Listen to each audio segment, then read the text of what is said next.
Welcome back to Easy Friday. Now, the Maasai community and its rich heritage are one of the most documented cultures in East Africa.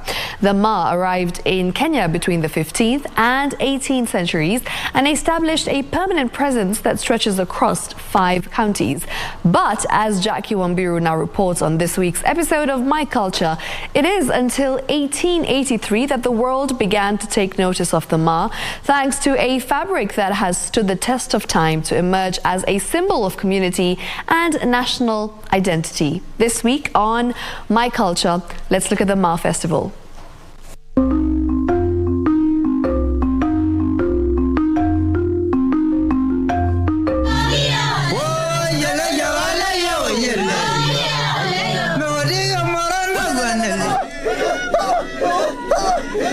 The Ma speakers in Kenya comprise the Maasai of Narok and Kajiado counties, Samburu of Samburu and Laikipia counties, Njems of Baringo County, and groups of Ndorobo neighboring the Maasai, among others. In 2018, 3 rites of passage of the Maasai community in Kenya were among elements of cultural heritage from across the world, inscribed on the list of intangible cultural heritage in need of urgent safeguarding by the United Nations Educational, Scientific and Cultural Organization. The 3 rites include Enkipata, Eunoto and Olngesher. This year marks the 140th anniversary of the arrival of the red Maasai shuka. In 1883, Scottish explorer Joseph Thomson delivered the shuka to the Maasai. It is now synonymous with the Ma speakers. It became the cultural robe for the community as well as outside the community, even as the community added their own twist and modified it, embroidering it with beads. The Ma culture is the backbone of African culture and the Kenyan culture. This community in a big way have paid sometimes the ultimate price to keep this culture. Many have sacrificed their education, many have sacrificed various opportunities. The Maasai culture is one of the most unique cultures which serves our nation internationally and plays a huge role in our tourism sector.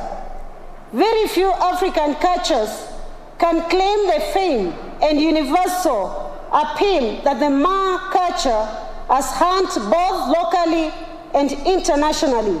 Maasai culture today is one of those assets that we have as a nation that unites us and brings us together. Speaking during the launch of the Ma Cultural Festival, Tourism, Wildlife and Heritage Cabinet Secretary Penina Malonza stated that culture has emerged as a powerful tool for international diplomacy. Cultural diplomacy is a key player in international relations as it makes it easier for nations to understand each other through the window of their culture. On his part, Foreign Affairs Principal Secretary Dr. Korir Sing'oei noted that the rise of cultural diplomacy was paramount in international relations as nations seek to be understood better through their cultures. Culture is that asset, those capabilities that have the capacity to pierce through the veil of the human mind and facilitate an interaction across cultures and across nations and across borders. The CS said the government was committed to supporting and investing further in the development of cultural assets. It is indeed worthy the effort and the money as a country to invest in the further development of this important cultural aspects. We will be working very closely with different communities because we believe that through our cultures we can be able to position our country better. Working to retrieve or to retrace the steps of our forefathers in our with the intention of positioning this house for tomorrow. The inaugural Ma Cultural Festival will take place on 14th to 20th August.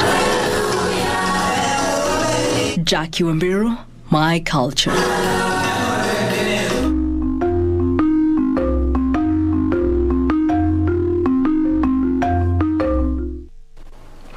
One of the most beautiful cultures that we have here in Kenya, that is the Maa culture.